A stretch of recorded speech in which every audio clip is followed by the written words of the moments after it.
You know that moment, right? You finally sit down, maybe for just a second, and suddenly this tiny human is using your leg like a mountain, your shoulder becomes their summit, your entire body is their personal playground. It's funny, it's exhausting, and yeah, it's something almost every parent goes through. Sound familiar? Yeah, if you're a parent, you know exactly what I'm talking about. But what if I told you this isn't just some quirky phase, and it's definitely not your baby just being mischievous? That's right. Every single one of those little climbs and clings is actually a super sophisticated, self-directed workout for your baby's brain and body. This is one of the most important jobs they have. And you're their most important piece of equipment. You're their safe space and their training ground. So let's break down what's really going on here. Okay, first things first. To really get this, we've got to go way back. I'm talking evolution. For a tiny human, survival has always been about one thing: staying close to their source of safety and care. I mean, try to see it from their perspective for a second. The world is this overwhelming flood of new sights, new sounds, new feelings. Your body, your warmth, that steady heartbeat they know, your familiar smell, that's their anchor in the storm. Climbing on you isn't random. It's their active way of saying, whoa, things are a lot out here. I need to get back to my safe place. It is a deeply ingrained survival instinct. And this actually brings us to a really important idea in psychology called the secure base.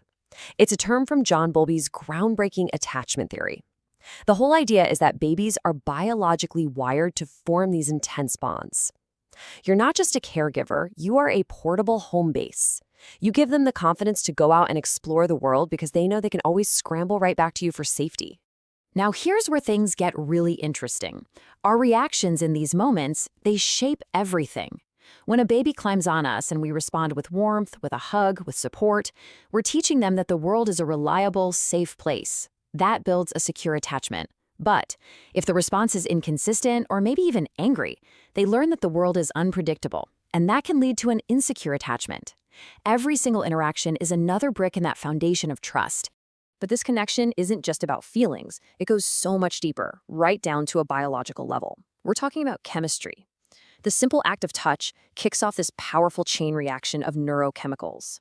The core idea here is simple. Long before a baby understands a simple word you're saying, they are fluent in the language of touch.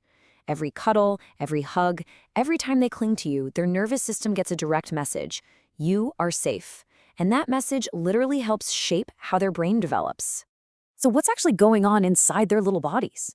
Well, when your baby holds on tight, their brain, and yours by the way, gets a hit of this incredible chemical cocktail. You got oxytocin, the famous love hormone, which builds trust. At the same time, cortisol, the stress hormone, plummets. And then dopamine kicks in, creating this powerful attraction to you. It's basically a biological feedback loop of connection. And you might be shocked at how fast this all happens. Get this, it doesn't take long at all.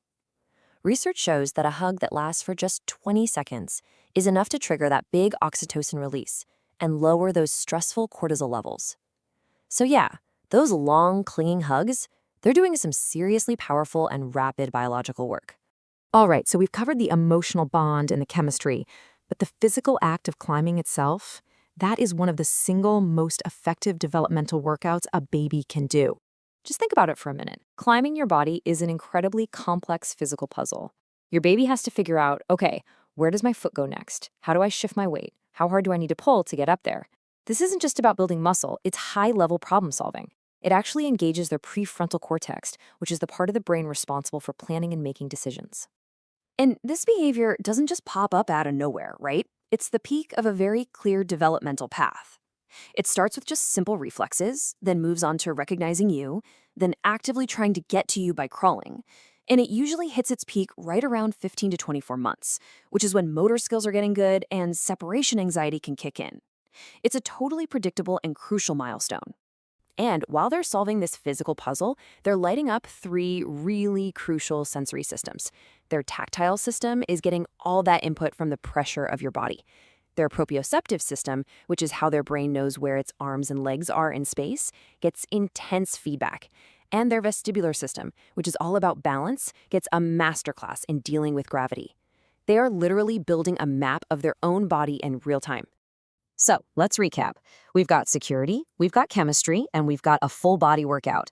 But the real magic here is how all these early interactions lay the foundation for your child's entire emotional future. And this part is so important. Every time you respond warmly to their need for closeness, you are physically wiring their limbic system. That's the emotional hub of the brain.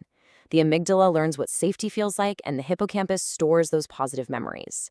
You're not just comforting them in the moment, you are building the actual architecture for a lifetime of emotional stability and resilience.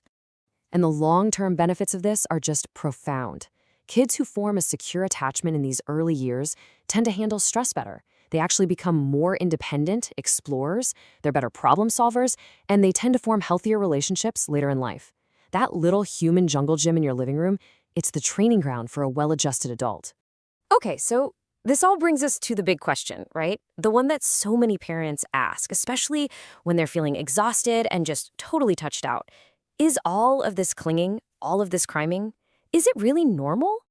The answer is a huge, overwhelming yes. Not only is it normal, it is a fantastic sign.